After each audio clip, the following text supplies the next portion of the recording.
Et le coup de fil du matin sur les fabricants de bunkers et d'abris anti-atomiques qui voient leur carnet de commandes se remplir. Enzo Petrone est avec nous à la tête de l'entreprise BTP Amesis, qui fabrique des abris depuis une dizaine d'années en France. Oui, bonjour à vous.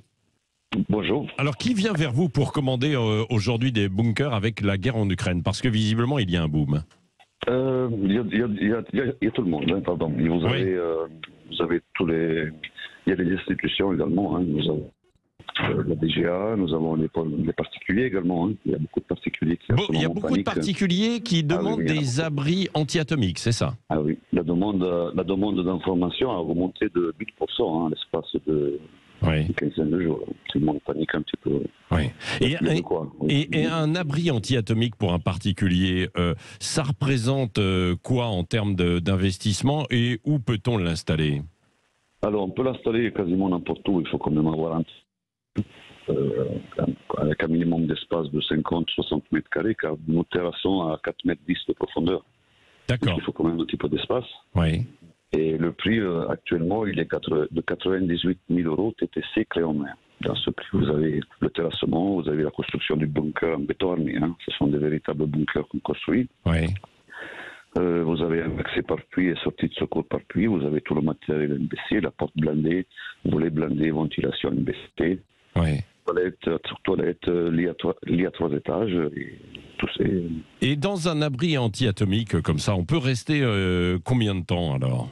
Alors l'idéal, c'est de rester au moins 2-3 semaines hein, en cas d'explosion nucléaire. L'idéal, c'est d'attendre 2-3 semaines, attendre que toutes les poussières se stabilisent au sol. Oui. Et à partir de là, on peut commencer à sortir doucement avec des masques et des équipements. Oui. Et revenir toujours dans le bunker, qui sera toujours un ouvrage terminé totalement. Ouais. Grâce à sa ventilation. Et dans ces bunkers qui sont installés, alors vous dites que donc c'est en sous-sol, hein, c'est-à-dire qu'il faut il faut creuser, hein, il faut creuser. Nos ouvrages ils sont enterrés à 1,20 m sous terre. Oui. Ça veut dire que même en cas d'explosion atomique, tout ce qui est en surface ça va être un petit peu problématique, mais tout ce qui sera dans le bunker sera protégé. 1,20 m sous terre. Sous terre, oui, c'est ça. Bon, alors tous pour minimum 6 personnes, ou vous en faites des plus petits, des plus grands? Non, on ne peut pas plus petit. Le plus petit qu'on fait, c'est 14 mètres carrés. 14 mètres carrés, oui. Nous utilisons des ventilations avec filtres à charbon actif qui mettent l'ouvrage en sous-pression. Oui.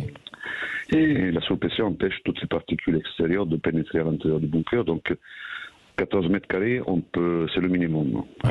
Il met l'ouvrage en surpression d'une barre. Oui. Et dites-moi, Enzo Petrone, ce sont des gens plutôt qui sont à la campagne, ou en tout cas qui ont des grands terrains pour pouvoir installer quand même. Pour être un petit peu en périphérie, oui, il faut quand même être un petit peu en périphérie. Mais on en construit de partout. On est dans toute la France. On en a fait en Bretagne, en Porto, on en a fait en Franche-Comté. Voilà. Mais il faut quand même être un petit peu en périphérie. Oui. Bah oui, un peu en périphérie, parce qu'il faut avoir du terrain. Il faut demander en plus, il faut demander un permis de construire pour ça ou pas? Oui, bien sûr. Oui, il y a des autorisations à demander, bien sûr. Ce qui n'est pas banal quand on va à la mairie pour déclarer, je voudrais faire des travaux chez moi, construire un bunker anti-atomique. Merci en tout cas Enzo Petrone, donc à la tête de cette entreprise de BTP Amesis. Hein. On vous retrouve pour ceux que ça intéresse sur Internet, Enzo. Bien sûr, tout le monde passe par Internet. Oui, bien sûr. Merci beaucoup d'avoir été avec nous en direct ce matin sur Sud Radio.